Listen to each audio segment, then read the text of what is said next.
Bonjour, dans cette cinquième partie du chapitre 4, on va parler de polynômes séparables.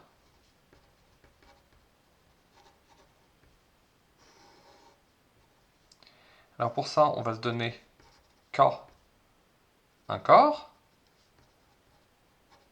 Donc, on ne fait aucune hypothèse dessus, ni sur sa caractéristique, ni sur le fait qu'il soit fini ou pas. Pour P, un polynôme de K de X, disons P égale à la somme des AIXI, on note P', le polynôme dérivé, évidemment défini par la somme des I AI X I-1 de 1 jusqu'à n.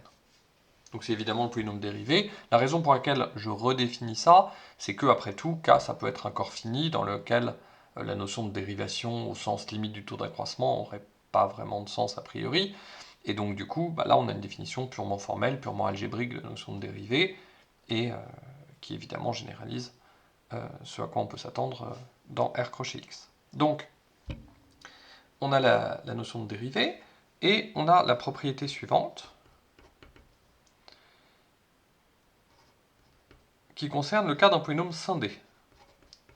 Si P est scindé sur K, notons P de X égale lambda fois le produit pour I égale 1 jusqu'à n des X moins AI, avec lambda A1 jusqu'à AN dans K,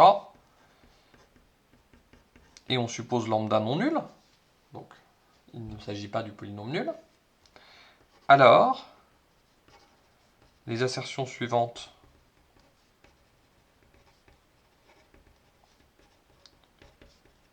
sont équivalentes. Alors premièrement, le PGCD de P et de P' est égal à 1, donc P est premier avec son polynôme dérivé.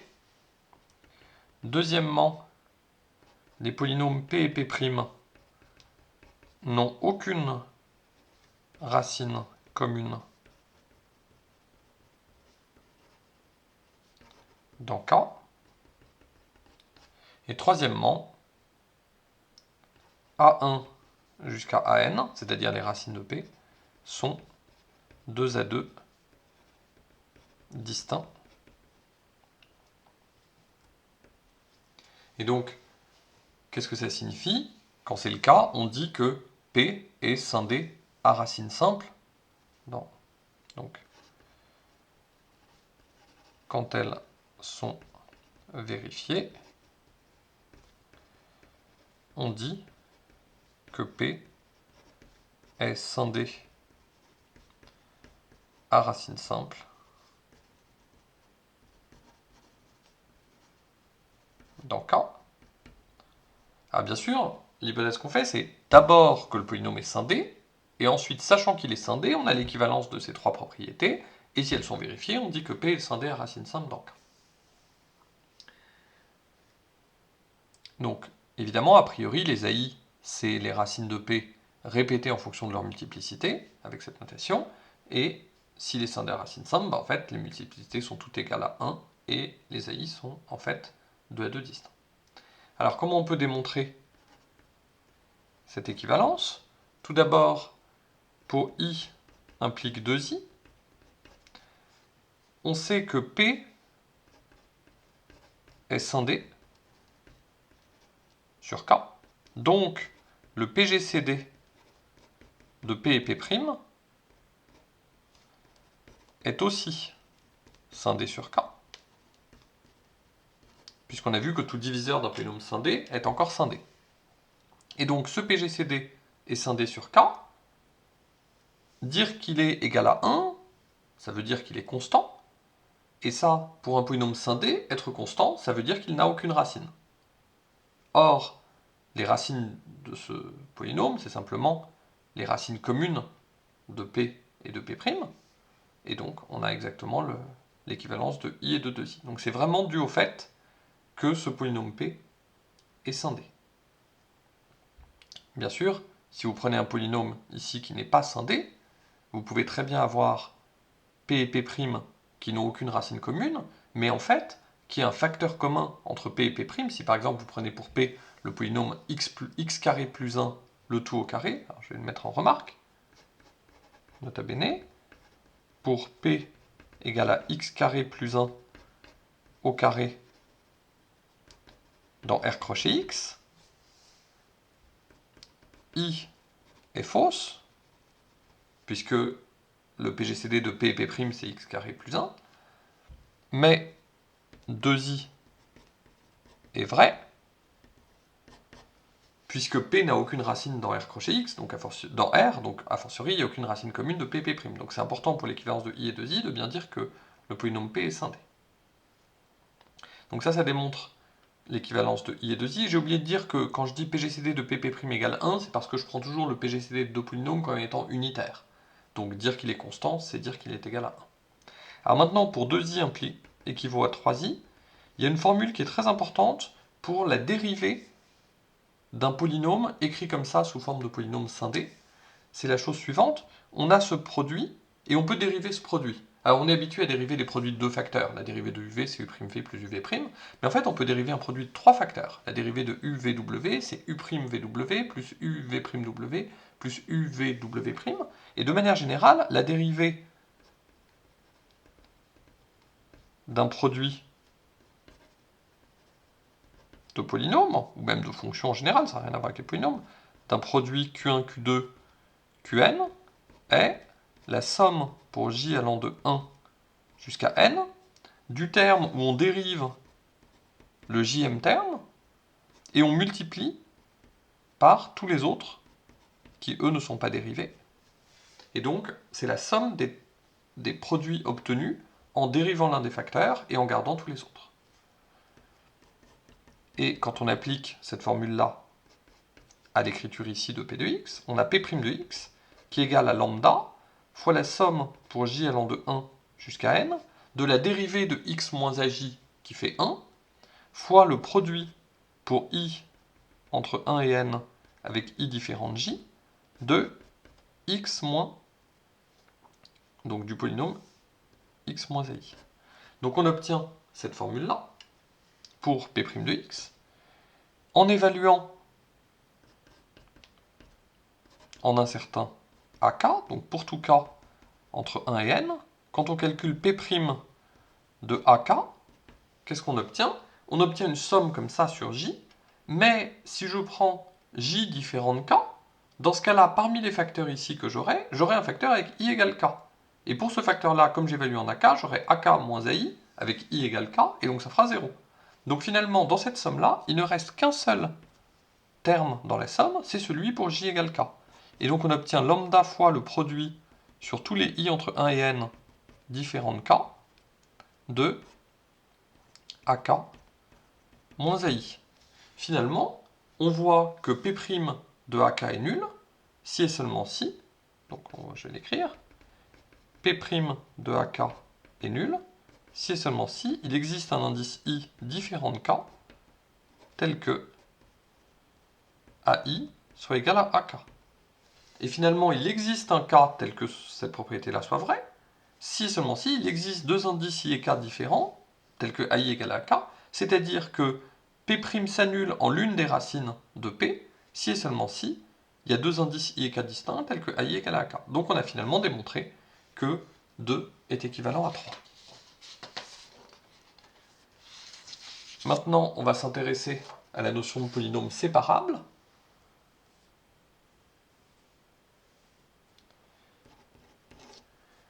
Donc, la définition est la suivante.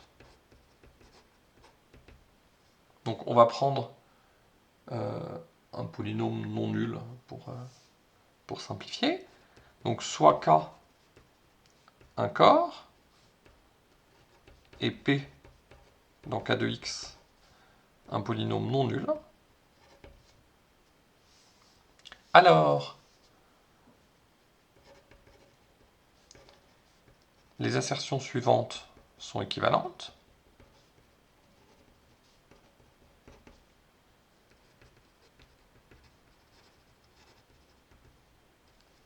Alors, Première assertion, P est premier avec sa dérivée. Deuxième assertion, il existe une extension grand K de petit k sur laquelle P est scindé est telle que P et P' n'ont aucune racine commune dans K. Troisième propriété, pour toute extension grand K de petit k sur laquelle P est scindé, P et P' n'ont aucune racine commune dans K. Quatrième propriété,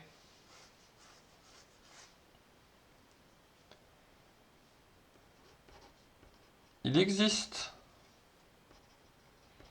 une extension grand K de petit k sur laquelle P possède deg de P racines distinctes. Et enfin, sur toute extension grand K de petit k sur laquelle P est scindé, les racines de P sont 2 à 2 distinctes. Alors, c'est une définition proposition, c'est à la fois une proposition et une définition. Donc, la proposition, c'est que ces 5 assertions sont toutes équivalentes, et la définition, c'est qu'on dit dans ce cas-là que le polynôme P est séparable. Donc, quand elles sont vérifiées, on dit que P est séparable.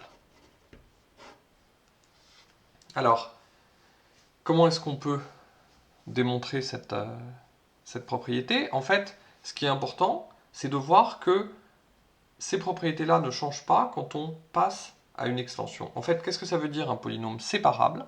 C'est simplement que quand on regarde le polynôme à coefficient dans une extension de petit k sur laquelle ce polynôme est scindé, alors le polynôme est scindé à racine simple sur cette extension. Donc c'est ça que ça signifie. Donc remarque qui en fait démontre la proposition. Une fois qu'on a la proposition précédente, c'est vraiment immédiat de démontrer celle-ci. Ce qui est important, c'est de dire que P est séparable si et seulement si, sur une extension K de petit k sur laquelle P est scindé, P est scindé à racine simple.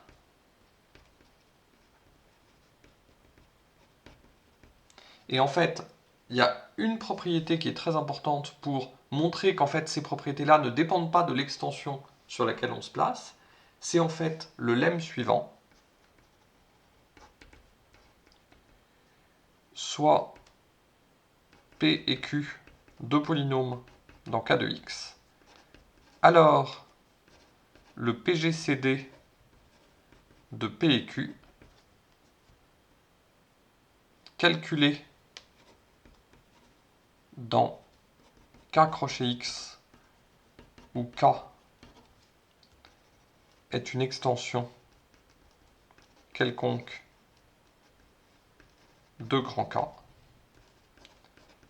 est toujours le même. Il ne dépend pas de l'extension grand K. Alors ça, a priori, si vous voyez le PGCD comme étant vraiment le plus grand diviseur commun, c'est-à-dire quelque chose d'arithmétique, avec sa définition comme ça en termes de diviseur, c'est pas du tout évident, parce que vous avez vos polynômes P et Q dans petit k crochet x, vous vous placez dans grand K crochet x, où grand K c'est une certaine extension, donc vos polynômes peuvent acquièrent en général de nouveaux diviseurs, et parmi ces nouveaux diviseurs de P et Q, il pourrait y en avoir de nouveaux qui seraient communs à P et Q, alors qu'avant il n'y en avait pas, enfin on pourrait imaginer ça. Et en fait non, le PGCD de P et Q c'est toujours le même, quelle que soit l'extension K que vous prenez. Alors la preuve la plus élégante de ce théorème, de ce lemme, c'est un lemme mais c'est vraiment un théorème quand même, c'est quelque chose d'important. Preuve, c'est simplement que le PGCD de P et Q se calcule par l'algorithme d'Euclide,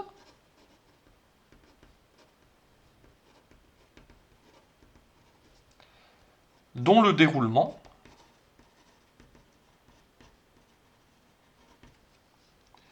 est le même sur grand K que sur petit k. C'est-à-dire que quand vous faites vos divisions euclidiennes successives pour calculer le PGCD via l'algorithme d'Euclide, en fait, que vous le fassiez sur petit k ou en fait sur grand K, qui est une extension de petit k, en fait, les calculs se déroulent exactement de la même façon, l'algorithme se déroule exactement de la même façon, et donc forcément, à la fin, vous tombez sur le même PGCD, puisque le fait de tester si le dernier reste est nul ou pas, ça ne dépend pas de savoir si on est sur petit k ou sur une extension, et donc, on voit comme ça que le PGCD est le même. Et donc ça vous démontre que quand vous demandez que le PGCD de P et P' soit le même, soit égal à 1, en fait, que vous demandiez ça sur K ou sur une extension, ça ne change rien.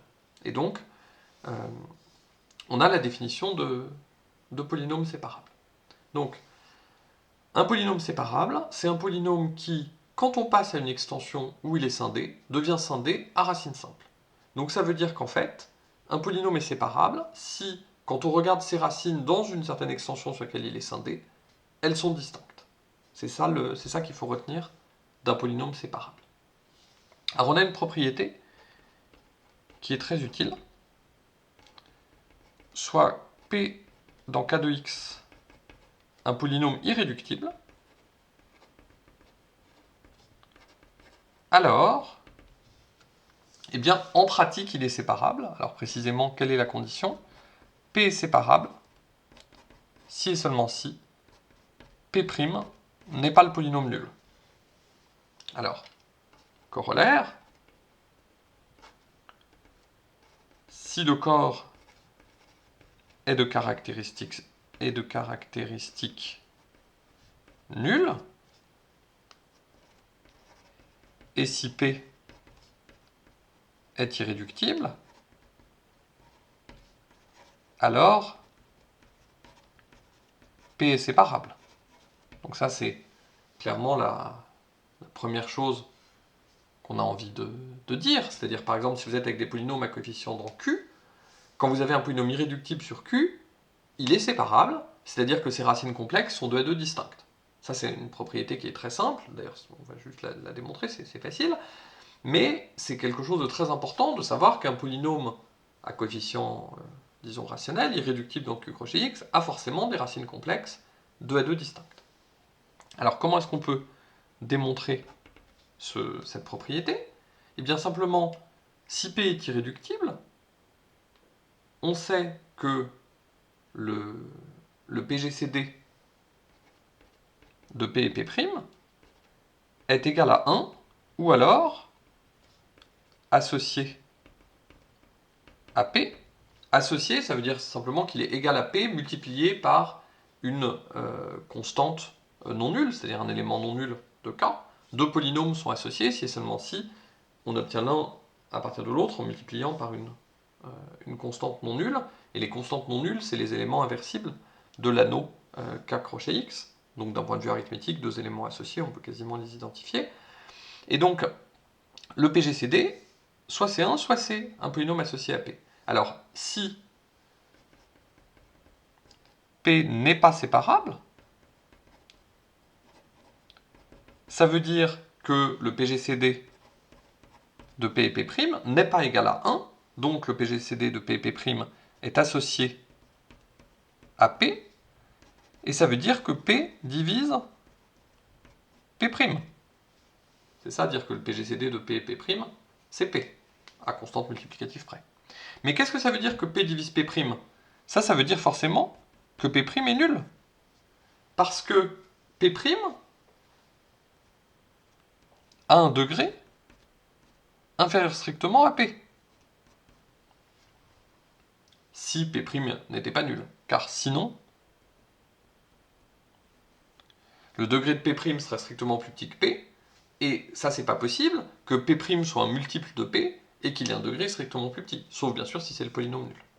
Donc, on a démontré cette propriété, qui est une propriété très importante, du fait que, essentiellement, un polynôme irréductible est séparable, sauf si sa dérivée est le polynôme nul. Donc on reviendra sur ces propriétés de séparabilité au début du chapitre 5, en voyant des exemples. Là j'ai voulu me concentrer sur les cas faciles, disons, notamment la caractéristique nulle, et puis on va voir que, en fait, ça se passe quand même assez bien sur les corps finis, mais au début du chapitre 5, on reviendra un peu plus en détail sur les subtilités de cette notion de séparabilité.